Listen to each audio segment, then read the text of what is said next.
Umukristo nyawe ni uwihanganira ibibazo byose, akemera guca inzira abandi baretse guca, akihanganira ibibazo byose bimugeraho, kabone n'iyo Satani yamutega akabona yuko imbaraga ze zishize, ariko aba yizeye yuko ari kumwe n'Imana. Uwarihangana ntabwo ajya akangwa n'ibintu Satani amushukisha, ahubwo aba azi neza yuko Imana ari ishobora byose. Ngaho irebere nawe uwo mukristo wabashije gutsinda ibyo bigeragezo. Muri Yesu Imana biragoye cyane, hazamo ibibazo byinshi byakibaza, biravunanye cyane, ariko nanjye muri iyi minsi ndananiwe. nta n'inshuti bigira, nta muvandimwe wafasha muri ibibazo mfite, ariko bisaba agatekerezo. Muri iyi si nta kindi kintu gisubiza ibibazo umuntu wese yibaza, Bibiliya yonyine isubiza ibintu byose biri ibibazo. Nari mbayeho mu bintu byinshi bingora, abasomera Bibiliya nuko wanditse, ukiranuka kwanjye ndagukomeje, nubwo nzakurekura, umutima wanjye uzagira icyo unshinja nkiriho.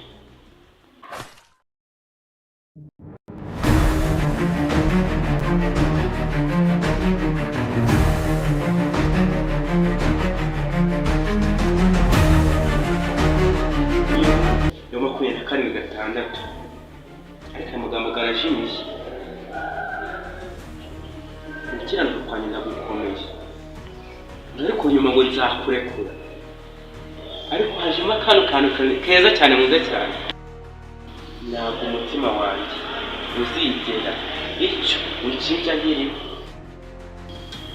Ni heza cyane, ukiranuka kwanjye nanjye ngiye kuba nkayo. Byiza kanabwira ndisubire ndikumva, nongere nditekerezeho neza, ringeremo indani ryumve neza. Irambwiye ngo ukiranuka kwanjye ndagukomeje, nubwo nzakurekura, ntabwo umutima wanjye uzagira icyo unshinja nkiriho. Amen. Kano kajambo ni keza cyane, ndabikunze. Ijambo ni ryiza cyane, rimpa ibibazo byose nari ndimo, rimpaye ihumure mu mutima wanjye. Ariko Imana ni nziza pe, umukristo Imana iramuyobora, ikamwereka inzira y'ukuri, bikamubwira ati inzira ni iyi. Iri jambo ryari rigenewe njyewe kuri uyu munsi, nanjye gukiranuka kwanjye ndagukomeje. Oya, nubwo nakurekura, umutima wanjye ntabwo uzigera icyo unshinja nkiriho. Sinzahemuka, sinziba, ibyo byose sinzabikora. Naho nayahemutse ubwo ndihanye, sinzigera icyo unshinja nkiriho. Ajye mu tundi turimo, ibi birabaye, Imana impaye umunsi. Amen. Birabaye pe.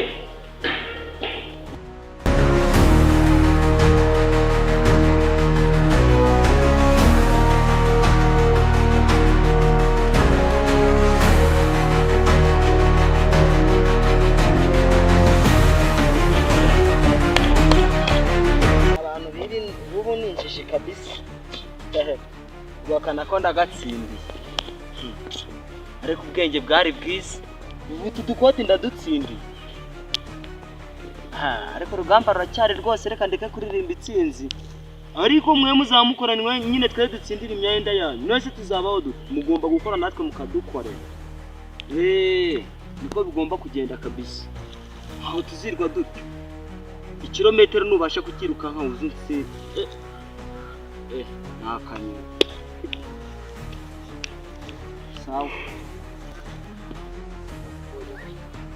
wacha mu bibiri kagera hasi vumbi, ariko gusenga biragoye cyane. Ubundi inzira naciyemo ni iyahiye, ndagera ndi kumva natangiye kumva ko nahageze. Nzaguma nsenga Imana yonyine gusa, sinzigera mbere nje gusenga. Njyayo kuko cyumweru njye gusenga, kuko gatanu njye gusenga, ntajya mbikora. Imana ni sinijuru, wangiriye neza, kuko nabiza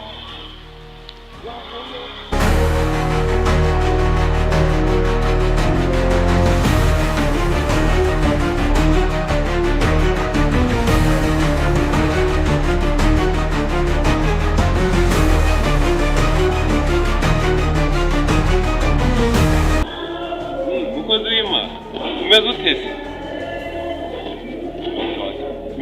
iyo myenda wayikuye ukoreye umukozi w'Imana wowe kumbaza ariko si imyenda ubundi ni iyawe none se ni iyawe iyi myenda ni umukozi w'Imana we imyenda kishayo yarayidodesheje uri umujura abasha warasa yarambwiye ngo kandi dore mu mudugudu bahoze bavuga ibintu byiyaye gusenga Imana ngo ntibyajya ngo gukora akazi ahubwo ngo nukwirwa ngo bijya gushakisha Imana ubu ahantu mujya gusengera iriya kiliziya iri mu birometero 3 nari ngiye gusenga ariko ngize ngo umukozi w'Imana ugiye ku murimo none sanze ari wowe wambaye imyenda yawe n'abo bantu abo baginga sha iyo myenda ni iyawe none ni iyawe umujura ndamukwa byasazera umujura none kugiye uri umujura nyamara umujura sha kamuhamagare iyi myenda se ni mukozi w'Imana wenyine yikira ibi bintu ni ibicucu ariko iki gicucu cyantangara ya ahantu ngomba kumenya ubwenge iyo nyine se ya mukristo dore none ko ugiye kwiruka dore ngo kiruka da se byabaye gute ariko ibyo byamuzabibaza kigiho kikiba imyenda y'umuntu kikayimara